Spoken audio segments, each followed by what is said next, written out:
Not the famous romantic movie, sorry. The last thing I remembered was about back pain. Already exhausted, stressed, and self-neglected. My mind slowly and painfully dived into the darkness. No more sounds, no more feelings, no more needs. I felt happy. I felt light. No more worrying. Neat.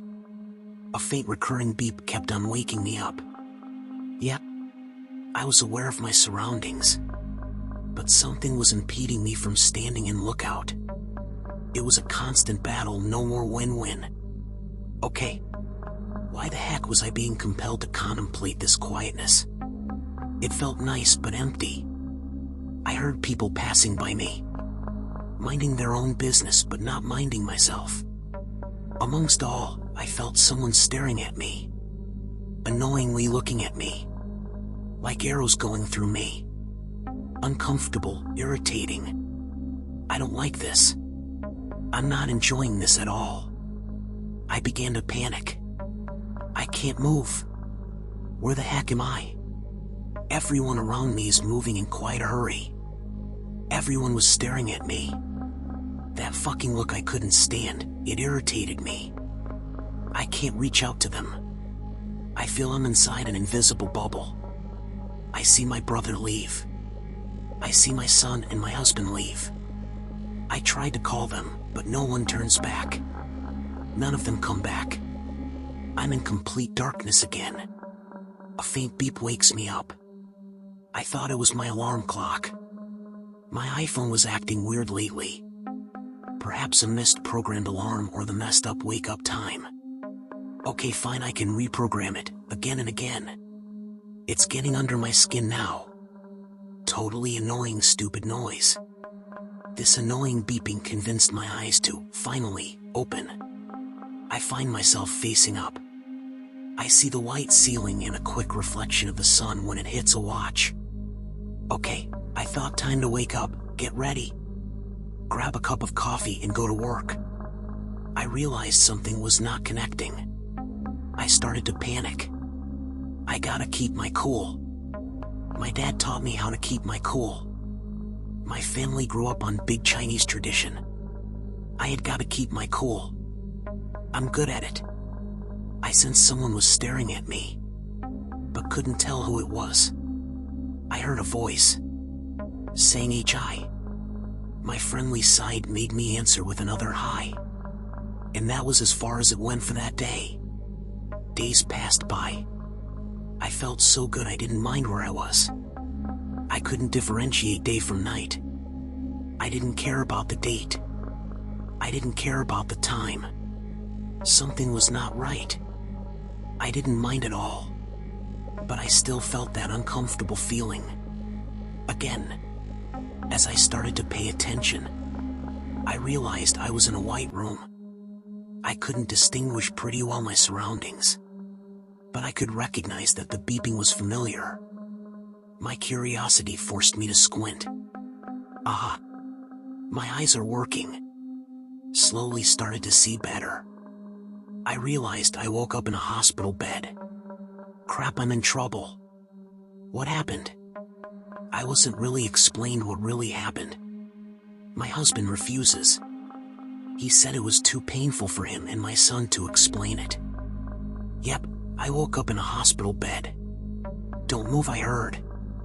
The needle is going to move and come out. I don't want to call the doctor again to put it back. WTF. A needle?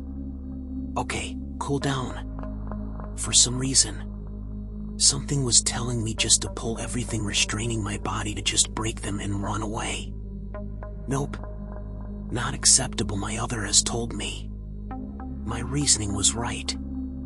And I followed. I weighed 50 kilograms. But it needed a lifter to help me get up from bed to sit down in a wheelchair. I could have easily panicked, but again, I kept my cool. For some reason, I was not into that. I enjoyed it. I felt like I was sitting on a swing chair. One day that enjoyment stopped. No more rides. Time to get out of bed. No, madam, no excuses. I felt like a baby learning to walk. I had to rely on a special type of walker. I started to walk with a four-arm wheeled walker. An adult's walker. Me again, I felt attracted to that apparatus. My curiosity let me play with it. The therapy team started to try to force me to walk again. I learned how to stand up from lying in bed, to seating on the bedside, to stand up and hold onto the walker, and make my first footsteps. This time there wasn't Mom waiting for me with open arms. During my outings, I saw older people than me seating on wheelchairs, left all crammed to a corner, no hope. That shocked me to the core. I felt I was not ready for it. I was not to give up. Something was telling me to get up and get out. Get out of here quick. I looked forward to my therapy sessions 3 times a week for the physical therapy team to come and bring the new toy that helped me to walk. In my second week, somehow, I started to gain speed. Problem was to stop me.